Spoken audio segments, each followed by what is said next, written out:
Escolhi como tema para conversarmos na noite de hoje sobre a importância da família.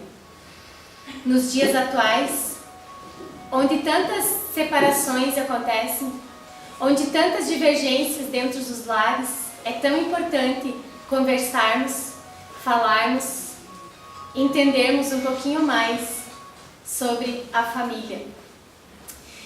Na questão 775 do Livro dos Espíritos, Kardec questiona os espíritos superiores com a seguinte pergunta: qual seria para a sociedade o resultado do relaxamento dos laços da família? E eles respondem: uma recrudescência do egoísmo. Por que será que eles trazem esta resposta tão completa? Em poucas palavras, apenas uma frase: uma recrudescência do egoísmo. Porque é na família que adquirimos todas as experiências que nós necessitamos para a nossa evolução terrena. Porque lá dentro do nosso lar, muitas vezes somos em 5, 4, 3 pessoas, talvez 10, talvez 20, talvez 15, não sei. Cada um sabe em quantos convive. Mas talvez sejamos em poucos e não conseguimos conviver em harmonia. E aí nos tornamos adolescentes, isso coloco desde crianças, e hoje, educando os nossos filhos, os nossos adolescentes, e as fases da vida vão passando, então educamos as nossas crianças, eles vão se tornando adolescentes, eles vão ficando jovens, e dizemos assim: jovens conscientes, será? Será que estamos dando a verdadeira atenção que a nossa família merece? Este vasto laboratório, porque temos lá na nossa família um laboratório de experiências, onde vamos aprender, onde vamos crescer, onde vamos fazer esta troca com aqueles espíritos, os quais já convivemos, já sabemos, muitas e muitas vezes, e que talvez vamos conviver por muitas encarnações ainda, mas não é nas próximas que eu tenho que pensar, nem nas que passaram, é neste momento, com estes seres queridos. Abro um parêntese, nem todos são tão queridos assim, mas são exatamente os espíritos de que eu necessito e que necessitam estar comigo neste momento para o meu aprendizado, para o aprendizado deles. A família é um núcleo de convivência, unido por laços afetivos, que costuma compartilhar o mesmo teto. É a definição de família que nós conhecemos. Unido por laços afetivos, que costuma compartilhar o mesmo teto. Entretanto, esta convivência pode ser feliz ou insuportável, pois os seus laços afetivos podem experimentar o encanto do amor ou a tristeza do ódio. E aí eu vos pergunto, como que fica a morada sobre o mesmo teto? Porque, dependendo dessas fases constantes, ela pode ser um centro de referência, onde se busca e se vivencia o amor, ou mesmo um mero alojamento. Acho que todos conhecem um alojamento, onde utiliza-se para fazer as refeições, onde se passa um tempo, e utiliza-se para dormir, para descansar. E esse hoje é o conceito que muitos têm de lar.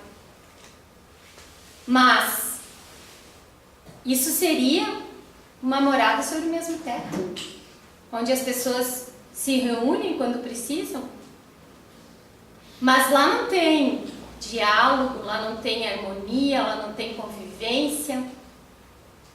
Onde fica tudo isso?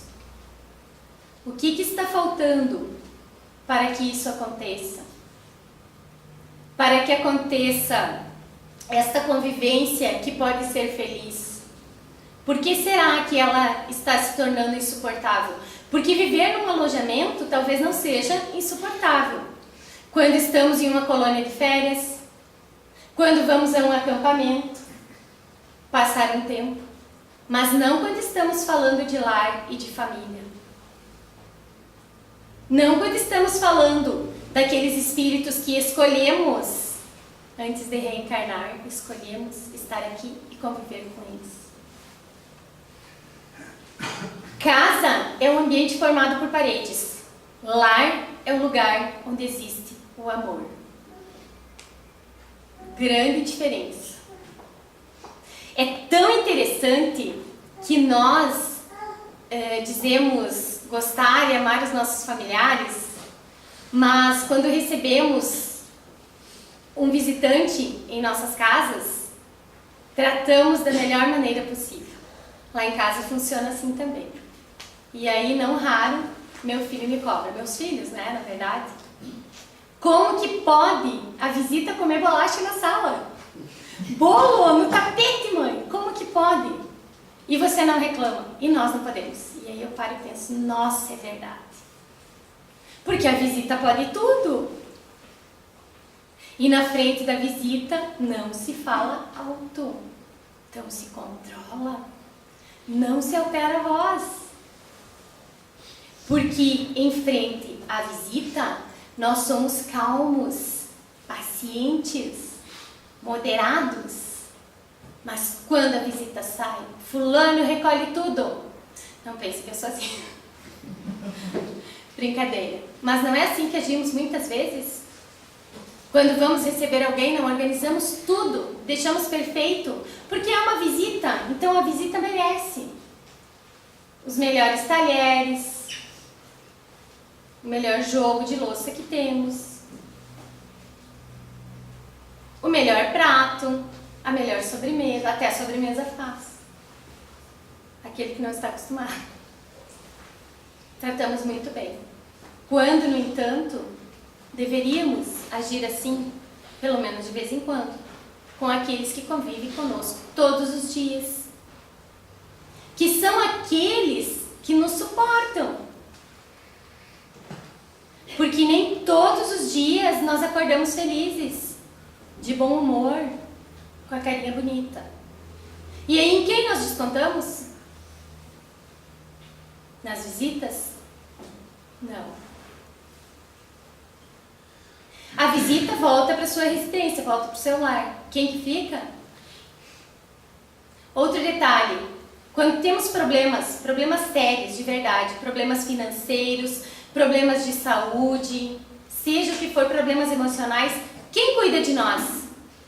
Claro que tem exceções, que não são pessoas da família, que são amigos, mas na maioria das vezes, quem cuida de nós? Nossa família. Ou nós cuidamos das pessoas da nossa família. Então, eles são importantes, sim. Temos que dar o devido valor, a devida atenção. Nós temos que viver em um lar, não em uma casa. Porque senão vai ser que nem a fábula dos 3 porquinhos. Um dia vem o lobo, sopra e derruba. E aí, quantas saudades daquilo que tínhamos? E hoje não temos mais. Por descuido? Por falta de atenção? Vamos abrir outro parêntese. Algumas famílias se separam momentaneamente. Alguns casamentos acabam, alguns relacionamentos. É claro que isso tudo acontece. Existe um porquê. Não estou falando disso. Estou falando de darmos atenção, de fazermos tudo que esteja ao nosso alcance. E quando não der certo, aí estamos conscientes de que fizemos a nossa parte. E seguindo então, a família nos é dada como uma semente que necessita de cuidados constantes para crescer e desenvolver-se. Não é fácil. Porque a flor, se você não regar, a plantinha, ela morre. Se não toma sol, ela morre. Se não toma um pouquinho de chuva, ela morre. Então exige um cuidado constante. E isso é sempre, são todos os dias, em todos os momentos. Devemos, portanto, estar conscientes de que é preciso trabalhá-la e cultivá-la sempre, constantemente e com muito amor. O conhecimento que o Espiritismo proporciona causa profundo impacto em todas as áreas do conhecimento e dos relacionamentos humanos. Porque a visão que ele apresenta da família é um exemplo desta afirmativa.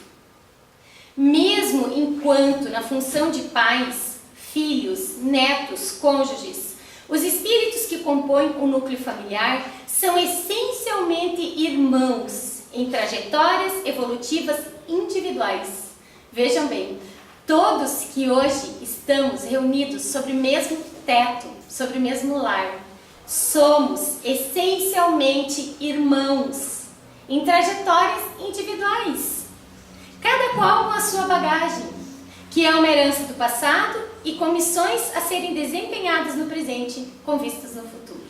Então, queridos pais, queridas mães, nossos filhos amados do coração nos são emprestados para que possamos educá-los da melhor maneira possível, na trilha do bem.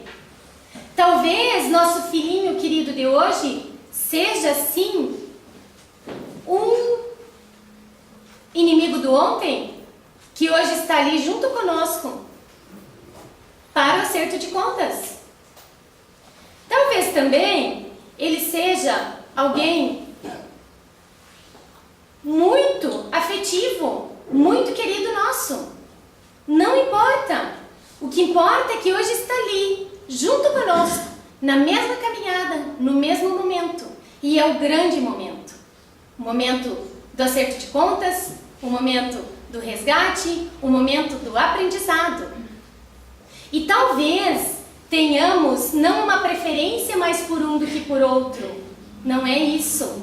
Mas existem, como eu já falei antes, as afinidades. Então nós demoramos muito para entender e pensamos assim, por que será que o pai e que a mãe é mais querido, é mais paciente, é mais amoroso com um do que com o outro? Mas não é isso. É que aquele espírito que está ali já foi um ser muito caro, foi uma afeição muito grande.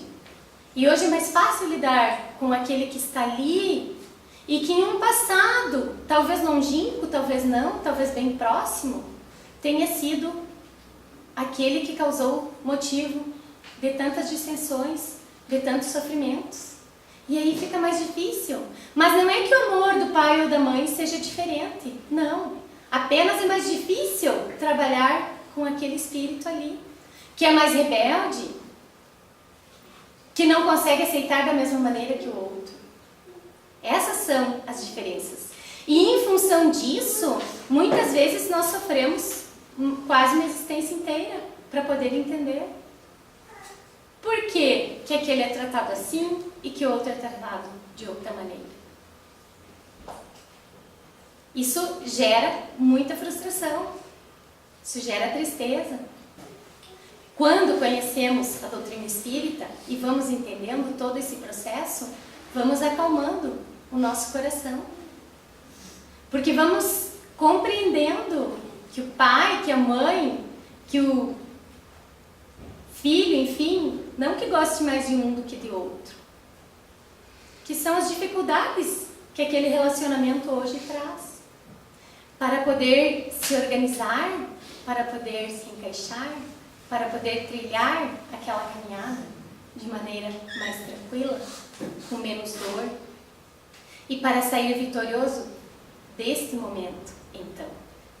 Estão reunidos nesse pequeno grupo social consanguíneo com muitos objetivos em comum, unidos por laços de simpatia ou não. Por isso, às vezes, a convivência com pessoas da nossa família nos parece tão difícil. Mas é só com o cultivo permanente da harmonia no lar, do amor, da prática do perdão, do respeito mútuo à família. Esta inigualável conquista da evolução humana.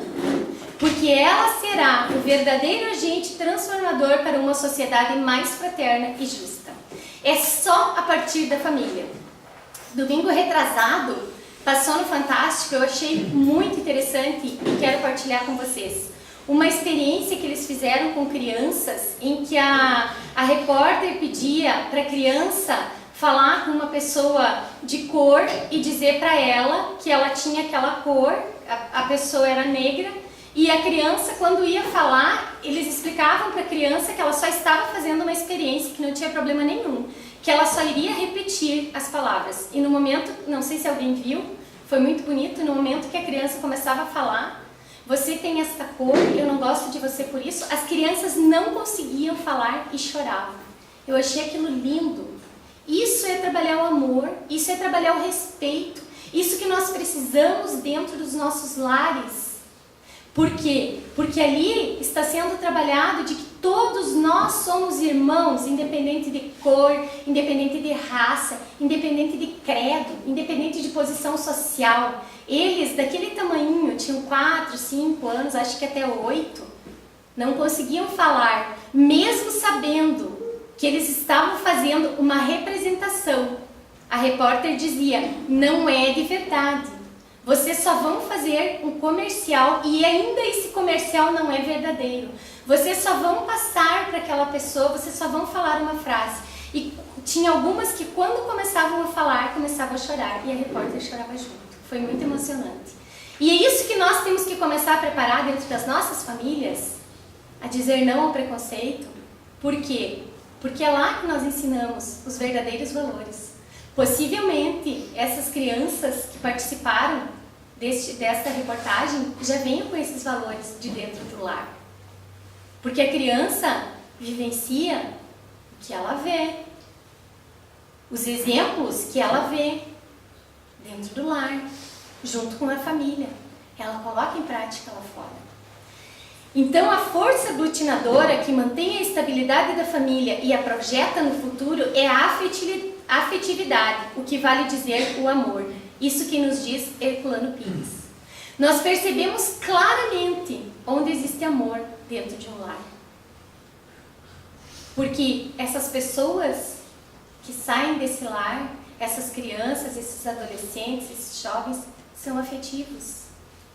E é claro que falando em afetividade, em lar que existe amor, não estou querendo dizer que lá não existem dificuldades, que não existem problemas, porque seria utopia. Seria uma fábula, porque todos temos.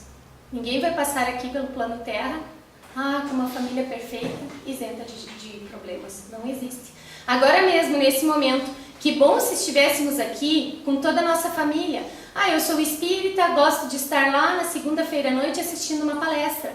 Mas talvez o meu marido, meu companheiro, minha companheira, minha namorada, o namorado, o filho, a filha, professe outro credo e não esteja aqui junto. Mas eu tenho que aprender a respeitar as diferenças. Quantos casamentos hoje que já estão os pais separados, daí tem outra esposa, a mãe, outro esposo, que tem outros filhos e que daí se forma outra família. E aí vão convivendo e tem que conviver com essas diferenças e isso é família. E esses espíritos também não estão no caminho por acaso. Vai lá, vou escolher você. Não, tudo está no nosso planejamento. Só que com todos esses temos que ir aprendendo a conviver e conviver bem, de uma maneira saudável, ensinando a fazer escolhas certas, positivas, que tragam coisas boas. Então, em tudo, impera a afetividade. Se não tiver afetividade, se não tiver carinho, se não tiver amor, vai existir a frustração. Atados por compromissos anteriores, retornam ao lar não somente aqueles seres a quem se ama, senão aqueles outros a quem se deve ou estão com dívidas. Cobradores empedernidos surgem na forma fisiológica, utilizando-se do processo superior das leis de Deus para o reajuste de contas, no qual não poucas vezes se complicam as situações. Quantas vezes está tudo bem lá dentro da nossa família, do nosso lar, situação financeira, relacionamento, daqui a pouco surge uma doença e vamos ter que lidar com isso, porque está lá um ser que a gente ama, que a gente quer bem e vamos ter que tratar, vamos ter que cuidar, vamos ter que ter a paciência necessária. E quando surgem problemas financeiros, desemprego, desestrutura tudo. Há quem diga que não sofre por isso, mas acho que não existe quem não sofre.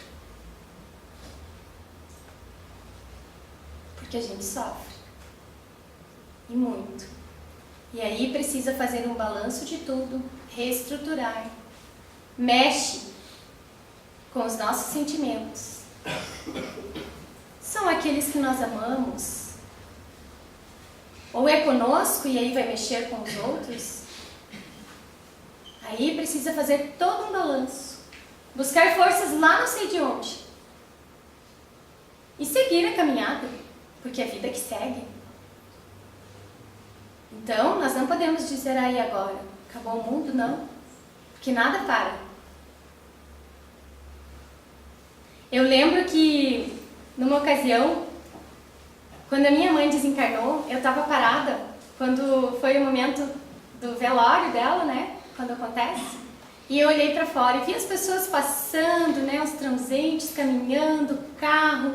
E eu pensei assim, que coisa estranha, quando nós estamos com uma dificuldade muito grande, num momento de dor muito profundo, como que pode?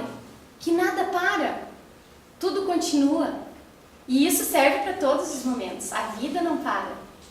Então é sinal de que nós não podemos parar, que nós podemos sofrer aquele momento ali, mas depois nós temos que reunir forças e continuar a caminhada. Porque se nós somos espíritos imortais, não paramos nunca. Então tudo segue. Então todas essas dificuldades e barreiras que se encontram pelo caminho só nos mostram de que a caminhada prossegue e de que nós temos que prosseguir junto. Adversários reaparecem como membros da família para receber amor. No entanto, na batalha das afinidades, padecem campanhas de perseguição inconsciente, experimentando o pesado ônus da antipatia e da animosidade. Muitas vezes, recebemos campanhas de perseguição de pessoas, de membros da nossa família, ou perseguimos inconscientemente, não sabemos nem porquê. Nós não gostamos, nós nos esforçamos, a pessoa não nos quer bem, mas não faz por maldade, é inconsciente. São adversários que estão ali junto conosco. A família, antes de tudo, um laboratório de experiências reparadoras, na qual a felicidade e a dor se alternam, programando a paz futura.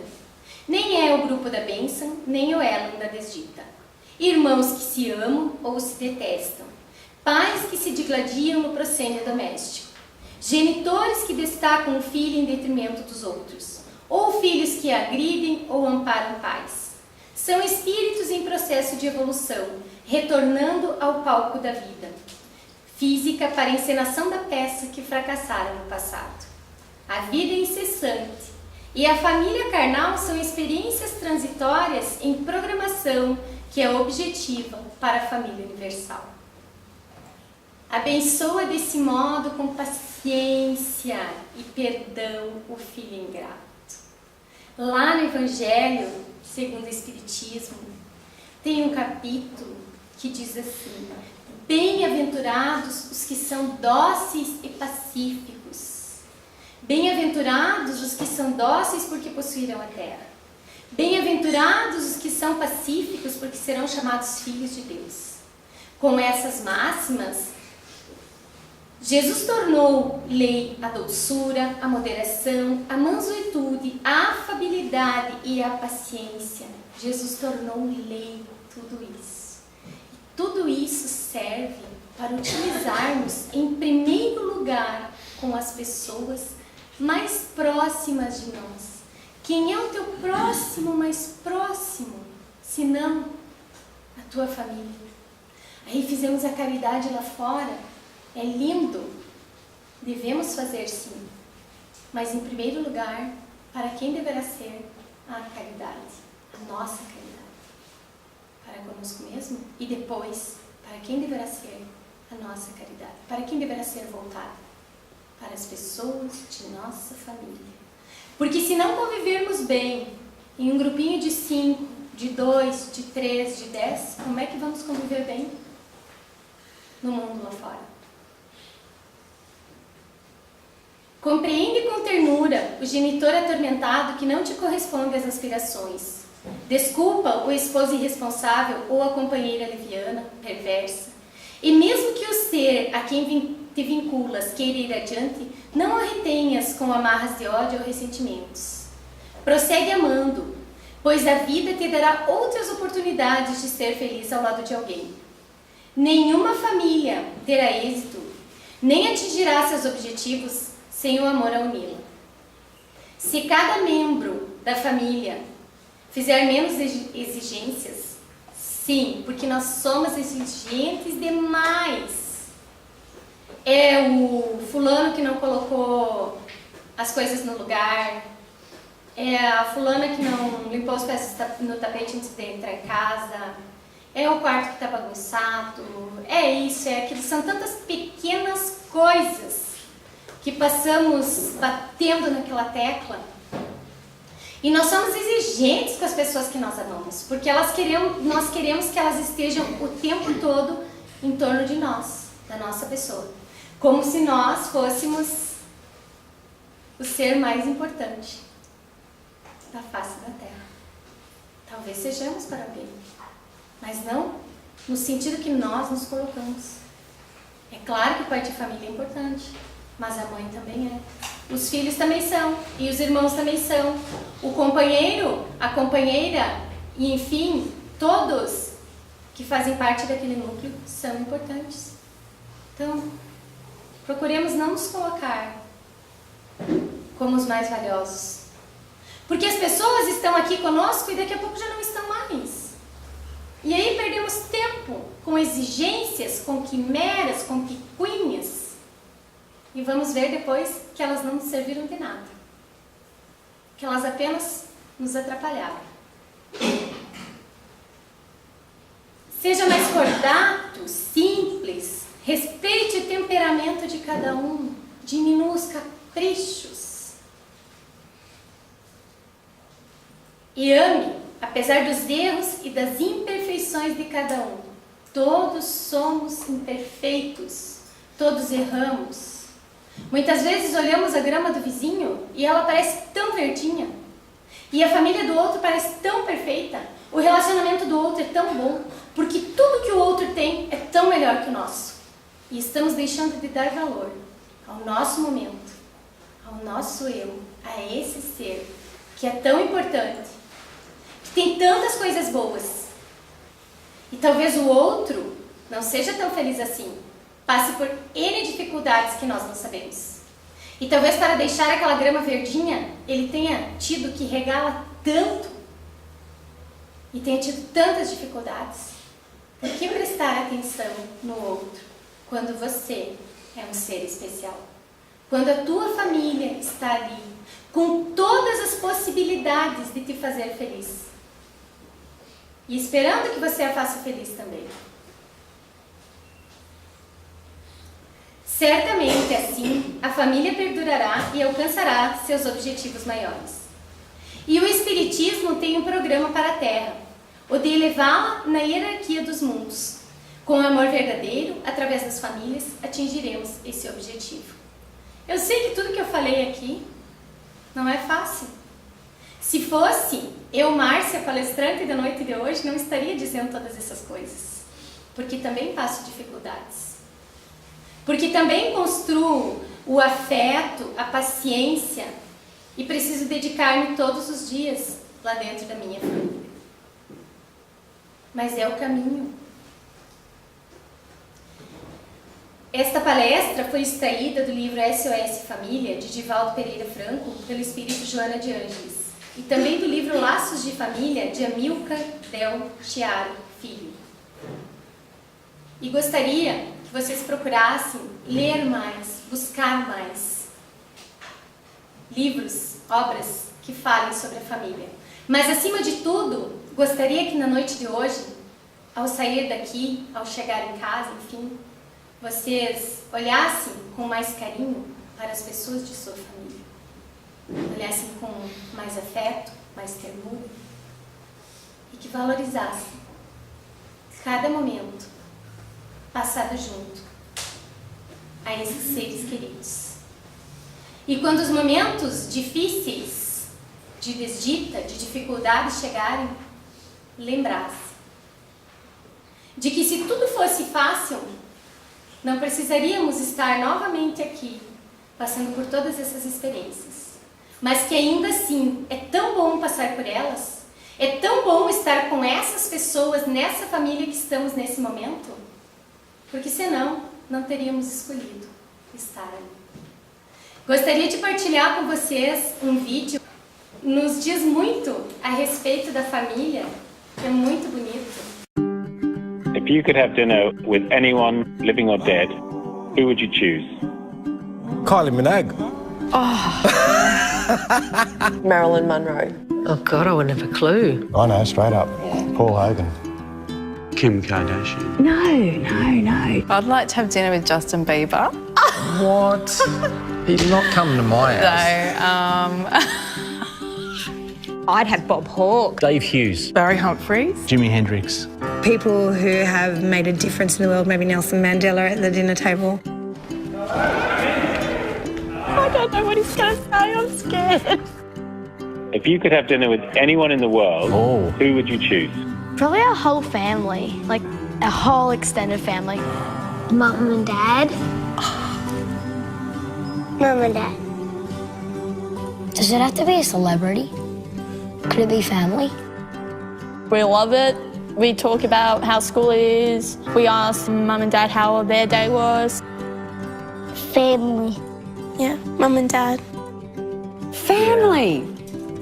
Who would you like to have dinner with? They just want to be with us while they're eating food, which is pretty cool. They see us above everything. I'm gonna get... Yeah. Yeah. Bit of a message in it for me. Yes.